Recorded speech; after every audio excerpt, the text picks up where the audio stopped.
नमस्कार, मी ऐश्वर्या कुलकर्णी तुमचं celebrity promoter या चॅनलमध्ये मनापासून स्वागत करते.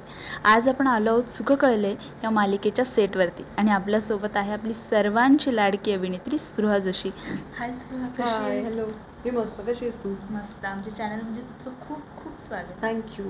कसं वाटतंय नवीन प्रोजेक्ट, नवीन शूट, सगळं शेड्यूल काय? छान वाटतंय.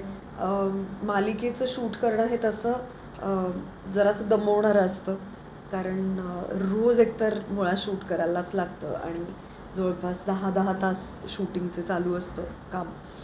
सो जरा थकवणारं आहे, पण मजा येते, कारण आता हळूहळू लोकांकडून, प्रेक्षकांकडून ज्या प्रतिक्रिया येत आहेत त्या खूप त्यांना मालिका आवडती अशा आहेत, त्या पॉझिटिव्ह कमेंट्स आहेत. सो खूप आनंद होतो की आपलं काम लोकांपर्यंत पोहोचतं आणि त्यांना ते आवडतं आहे. ही सगळी प्रोसेस कशी होती, म्हणजे विचारणा कशी झाली, हा विषय कसा कळला तुला? विचारणा कशी झाली, एक 2-3 महिन्यांपूर्वी मला सुगंधा लोणीकरांचा पहिल्यांदा फोन आला कलर्स मराठीमधून, आणि त्याच्यानंतर केदार शिंदेंचा स्वतः फोन आला आणि त्यांनी मला गोष्ट ऐकवली आणि ते मला म्हणाले की ही गोष्ट त्यांची गोष्ट आहे, त्यांनी स्वतः डेव्हलप केलेली गोष्ट आहे. सो ते मला असं म्हणाले की मला खूप आवडेल जर का तू या मालिकेत काम केलंस तर.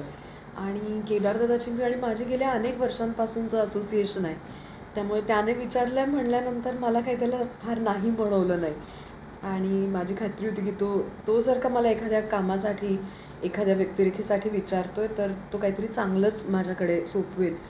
आणि तसंच झालं. आता सुख कळले ज्या पद्धतीने रंगते तर ते लोकांना आवडते. तर मी खूप आभारी आहे कलर्स मराठीची, केदार शिंदेची किंवा सोहम प्रोडक्शन्स आमचे सुचित्रा बांदेकरांची, की त्यांनी हा विश्वास मुळात माझ्यावरती टाकला आणि मला हे काम दिलं. जो फर्स्ट एपिसोड आला त्यामध्ये तुझी जी एंट्री होती ती खूपच सुंदर होती. तर ते शूट करताना काय हा खूप मजा आली. आम्ही खूप वेळ घेऊन ते सगळं शूट केलं, म्हणजे जसं एखाद्या फिल्मला शूट केलं जातं की हिरोईनची अशी एंट्री होते आणि केस उडतायत आणि पडदे हलतायत आणि वारा वाहतोय, असं एक ब्युटिफुली शूट केलं. त्याचं क्रेडिट सगळं आमचे जे DOP आहेत, सँडी सर, आमचे कॅमेरामॅन, ते, आमची लायटिंग टीम आणि सगळ्यात महत्त्वाचं म्हणजे आमचा दिग्दर्शक राहुल भुते, या सगळ्यांचं आहे.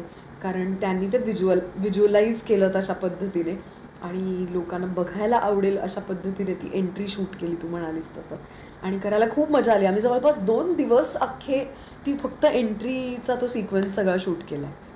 आता काय वाटतंय, म्हणजे एक तर सगळ्यात मेन म्हणजे तुझ्या लुकमधलं तुझं मंगळसूत्र सगळ्यांचं लक्ष वेधून घेतं, तर त्याबद्दल काय सांगशील? पूर्ण लुक आवडतं, जशी मालिका आवडते तशी लुक आवडतो, तर लुकबद्दलच काय सांगशील?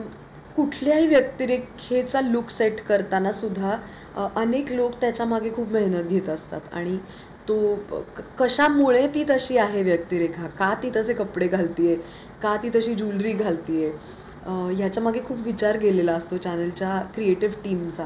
सो मला असं वाटतं की ते सगळं क्रेडिट त्या टीमचं आहे, की त्यांनी अशा पद्धतीने ती मिथिला असेल हे व्हिज्युअलाइज केलं आणि तसं ठरवलं. आता हे जे मंगळसूत्र आहे ते तुम्ही बघितलं तर ती पावलं आहेत, म्हणजे ती 2 पावलं आहेत. तर ते मला असं वाटतं की माधव आणि मिथिलाचं जे एकमेकांवरचं प्रेम आहे आणि त्यांचा जो सुंदर चाललेला संसार आहे, त्या संसारातली ती पावलं आहेत, लक्ष्मीची पावलं.